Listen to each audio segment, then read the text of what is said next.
सन 1950 के आसपास की बात है। लोगों ने एक बूढ़ी महिला को यह कहते सुना था, चंद्रशेखर अब आता ही होगा, मैंने उसके लिए पेड़े रखे हैं, उसे पेड़े बहुत अच्छे लगते हैं। यह बूढ़ी महिला कोई और नहीं, वीर चंद्रशेखर आजाद की माँ जगरानी देवी थी, जो पुत्र वियोग में पागल हो गई थी।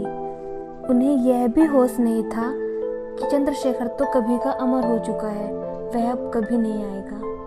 23 जुलाई 1906 को वीर बालक चंद्रशेखर का जन्म अलीराजपुर रियासत के भंवरा नामक गांव में पंडित सीताराम तिवारी के घर पर हुआ था। चंद्रशेखर जब बनारस में संस्कृत की शिक्षा प्राप्त कर रहे थे, तभी जलियांवाला बाग कांड हो गया। निर्दोष भारतीयों के इस निर्मम हत्याकांड ने 13 वर्ष के बालक चंद्रशेखर को झकझोर कर रख दिया।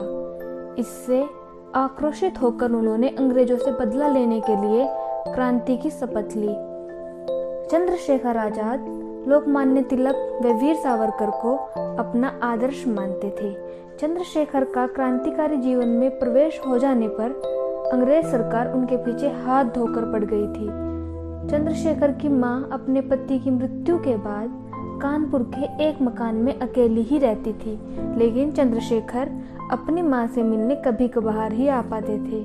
कई बार तो मां जगरानी महीनों तक चंद्रशेखर का मुंह देखने को तरस जाती थी। चंद्रशेखर को देखते ही मां का रोम रोम खिल उठता था। मां उससे रुकने की जिद करती, परंतु चंद्रशेखर जरूरी काम का बहाना बनाकर जल्दी ही चले जाते। मां शिकायत करती, क्या तू अपनी मां के लिए एक दिन भी नहीं रुक सकता? तुझे मेरी खुशी की तनिक भी परवाह नहीं? चंद्रशेखर ने जवाब दिया, मां दुख उठाती रहे और बेटा देखता रहे, ऐसा पुत्र को तो धिक्कार है। भारत माँ जो 33 करोड़ पुत्रों की माँ है, आज गुलामी की बेड़ियों में जकड़ी है। वह तो मेरी तुम्हारी इस देश के हर वासी की माँ है। मुझसे उसका दुख नहीं देखा जाता। तुम मुझे आशीर्वाद दो, मैं अपने लक्ष्य में कामयाब हो सकूं। यदि शिवाजी की माता जीजाबाई इतनी वीर न होती तो क्या शिवाजी महाराष्ट्र को स्वतंत्र करा पाते?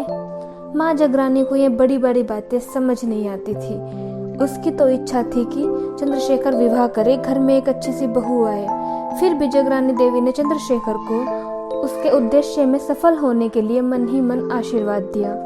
चंद्रशेखर की माँ के दिए हुए पेड़े खाते हुए सोच रहे थे, संसार में ममता की भी कोई बराबरी नहीं। मैं अपने माता पिता को कभी सुख न दे पाया। देश सेवा का व्रत है ही ऐसा, उसके लिए सब कुछ त्यागना जो पड़ता है।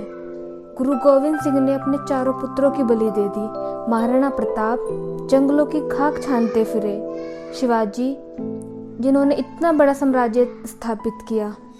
लोकमान्य तिलक, वीर सावरकर, लाला हरदयाल व लाला लाजपत राय ने अंग्रेजों को कितने जुल्म सहे। खुदीराम बोस तो केवल 17 साल की उम्र में ही फांसी पर लटका दिया गया।